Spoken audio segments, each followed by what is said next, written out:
Hey everybody, Eagle Run 23 here. Yes, I am aware that the 338 ARC was officially announced this week from Hornady. I had to spend a lot of time in the car today, and so I listened to the full podcast. I listened to all of the press release and all the information that they put out there.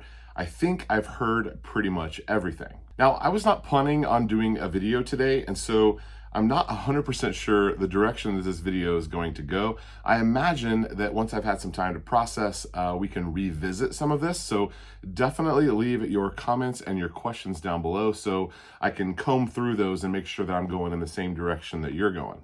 Real quick, the basics, 338 ARC advanced rifle cartridge. This follows in the same format of their 22 ARC and then back originally the 6mm ARC.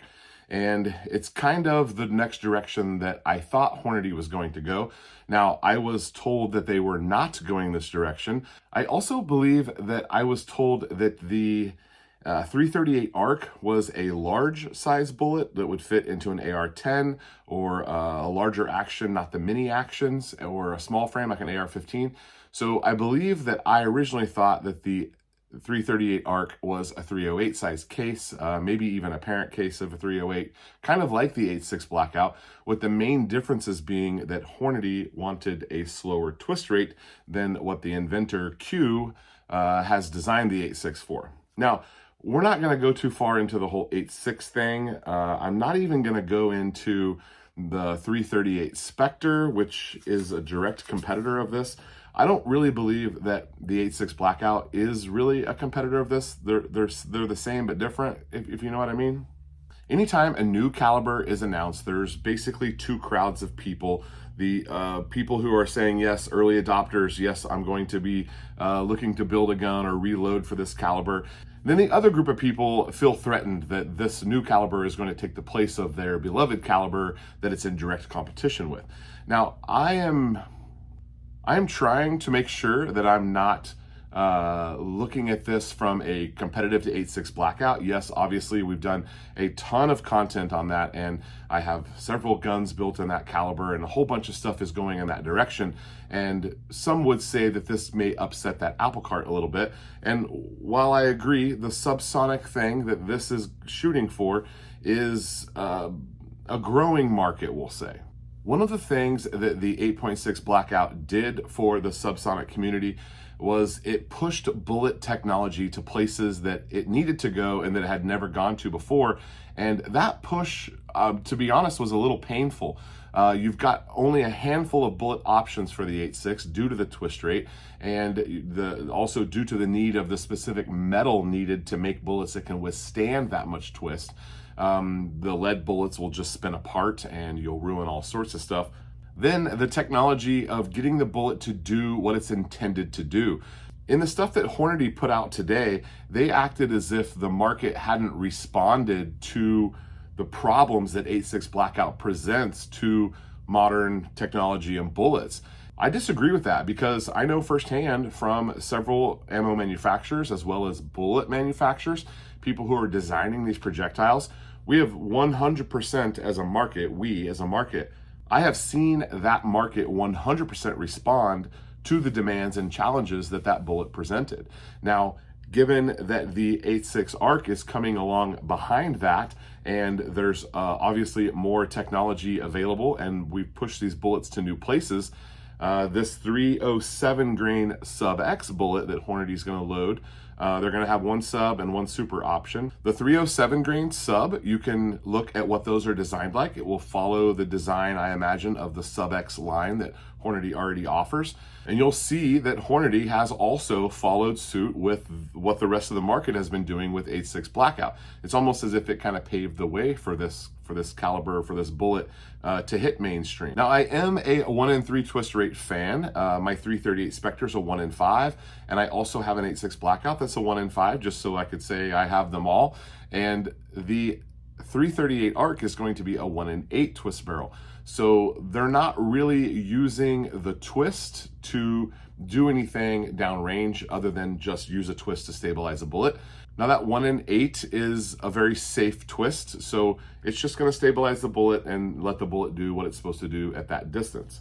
I've seen the gel block videos. They're very telling as to what that twist does, and it actually helps the bullets open and perform at slower speeds and longer distances. Let's take a bit of a step back. There was a lot of confusion in a video that I made about the 338 Spectre, which is really close to this exact same round.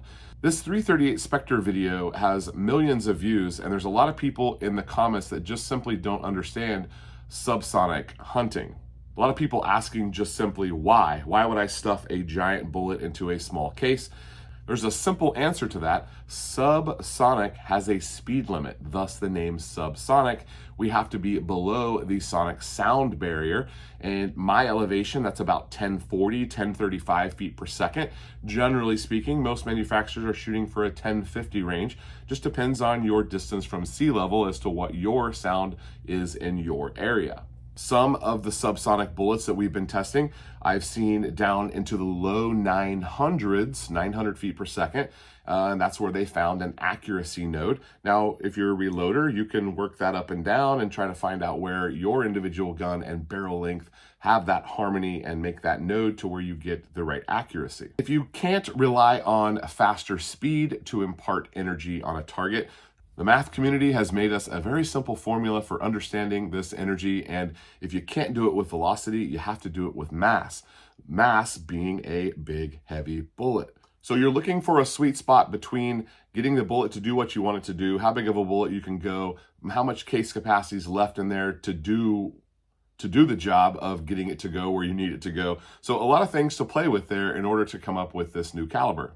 There's also a ton of people out there, way more than I thought there would be, who don't understand that an AR-15 is the size of a gun, and it does not mean that it's 5.56. It does not mean, AR-15 does not mean 5.56. There are probably 100 different calibers available in an AR-15 frame, maybe not 100, maybe more like 50, but there's a lot of calibers that are available in an AR-15. 6.5 Grendel, 300 Blackout, those are some of the most popular. So the 338 ARC will be an AR-15 chambering, and it looks like it will match up pretty much head to head with the 338 Spectre. So I prepared a little presentation for you. I'd like to show you an 8.6 Blackout, pretty big round, long bullet. This is a 313 grain projectile, and here is the 338 Spectre. Let's talk about cases. 8.6 Blackout case. This is a 6.5 Creedmoor parent case, we'll say. And then a 338 Spectre case. It comes up just to the shoulder of the Blackout. And we run up to a 350 in the 8.6, and probably a 300, 310 is about as far as we're going with the Spectre. Just for fun here, this is a 300 Blackout case. And then this case right here is a 6.5 Grendel. This is the parent case, essentially, that will be used for the 338 ARC. It'll be punched out to 338 caliber, and it will be shortened, probably really close to the 338 Spectre brass. Just before shooting this video, I reached out to David from Discreet Ballistics, asked him some questions. I saw his Instagram, and they had said that likely, if the market demands it, they would support the 338 ARC as a chambering that they would load for. Obviously, they're going to need brass. They've already got projectiles, and then we need to figure out what powder combination is going to work for that. But the brass would be the only thing that they're missing in this case.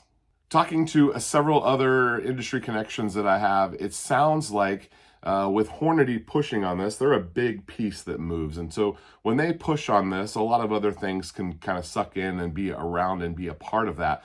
And then all those smaller manufacturers can decide if they want to load for this or not, just based on customer and market demand. I will be very interested to see how the market responds to this. There was a really big swell of people interested in 8.6 Blackout. And even up into this day, I have emails from people asking me different components about an 8.6 Blackout that they're building. So I think that that also kind of paved the way for people to be interested in subsonic hunting.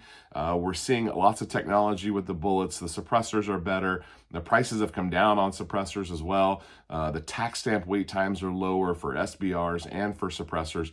We're at a good spot for this to be a successful caliber. And in closing, will the Eagle Run 2-3 channel be making a 338 ARC? To be fully honest and transparent, I have no idea.